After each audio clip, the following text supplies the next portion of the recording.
Hello ladies and gentlemen, and welcome back to another tutorial.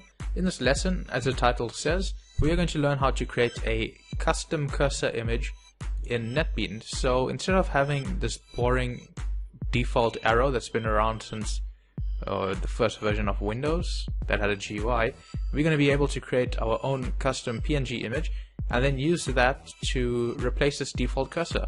So that way we can have a nice cursor that matches our GUI for any one of our programs. Now if you remember the last tutorial, I showed you guys how we can create our own custom clock.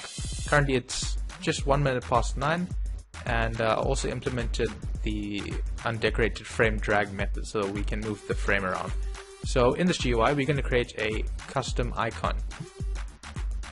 So I've already created one. I actually got Daniil to create one. It's a 25 by 25 PNG. As you can see, it's sort of like a feather with two shades of blue. It's light blue and there's a dark blue on the other side. And this PNG will actually be used to replace the default mouse that Windows 7 or Linux or Mac has. So what you first need to do is you need to place this that PNG image or icon or whatever you want to call it into your project's root folder. Now the root folder is in the main folder, and you just put it right here, right there. So cursor.png, as you guys can see, 25 by 25. So you guys can create your own in your own spare time, or just download a cursor PNG off the internet. It'll only work with PNG. You don't want to use JPEG because you won't have the transparency. So anyways, now we get to the coding part of things, and we just have to code a few lines. So we're going to start creating a new method, and this method is not going to contain too much of code. So let's get started.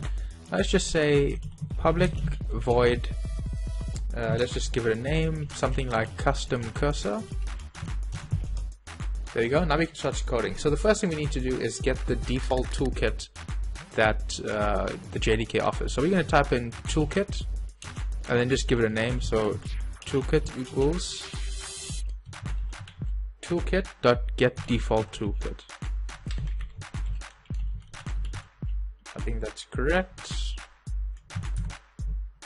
So this gets the default toolkit that the Java 7, I think, Java 6 or Java 7 offers, I'm not too sure. So once we have the toolkit, we need to actually get our image. So obviously in Java we use the class image. So image, or whatever you want to name it, yeah, let's just name it image img, is equal to toolkit.getImage. There we go. And then you just got to specify the file name. So in our case it was called cursor.png. Oops, png. There you go. And then we obviously have to have the import for the image class. And now once you have your image, you guys can see that our cursor, if you look on the left hand side of your screen, it's quite a big cursor when you think about it, but we only want one point of it to actually work. Like if I try clicking this robo dash with the bottom end of my cursor, it doesn't do that. Instead, it clicks the one above it. Now that's because the point of this tool, not the toolkit, the point of this this cursor is right at point 0,0. Now you guys can change this. If you wanted to read the bottom of the PNG or the bottom of the cursor, you can. If you want to read it on the left hand side, right hand side, if you want to read it in the middle, it doesn't really matter. But by default, Windows, Mac, Linux, Solaris, all those operating systems use point 0,0, which is the very tip of this cursor. So we're going to specify which part of the, which point, or which coordinates I should say, we want to use to actually select your, your text fields and whatever you want to do with the cursor. So what we're going to say is we're going to say point, and then we're just going to give it a name. So let's just say point is equal to new point.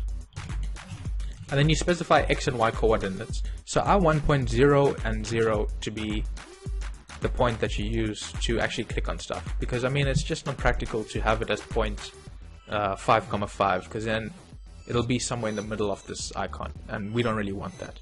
So once we specify the point, we can simply create the custom cursor. So what we're going to say is we're going to say cursor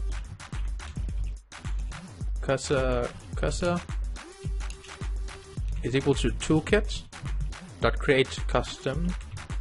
Toolkit.createCustom cursor. Okay, so the first thing that we have to specify is the image. The second that we have to specify is the point. And then the third that we have to specify is just a string. So we're just going to call it cursor and semicolon at the end. And I spelled cursor wrong right here. And then obviously add the import for the cursor.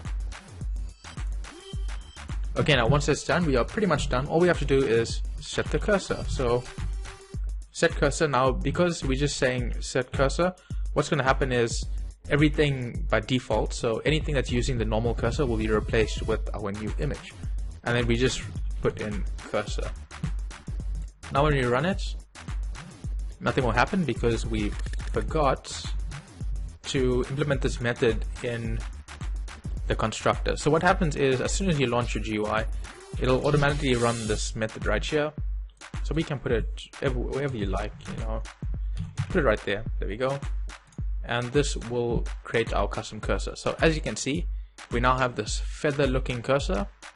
Doesn't match perfectly because of the colors, but you guys can see with a little bit more work, you guys can create your own great looking custom cursor, and you can see it works quite well. But obviously if you change to the hand cursor or the text cursor or whatever it may be, it changes your cursor dramatically, so it doesn't match anymore with the theme of your GUI. So what I suggest doing is creating multiple cursor styles, hand cursor, the normal cursor, text cursor, and then using the same method right here to build your cursors. And there you go, you can see we now have a very custom GUI that looks fantastic. And if you move out of your GUI, it switches back to the normal Windows default cursor. So anyways, if you guys did like the tutorial, please don't forget to leave us a comment, like, subscribe. If you have any suggestions, please leave it in the comment section below and we'll get back to you. So anyways guys, I'll see you in the next tutorial. Bye.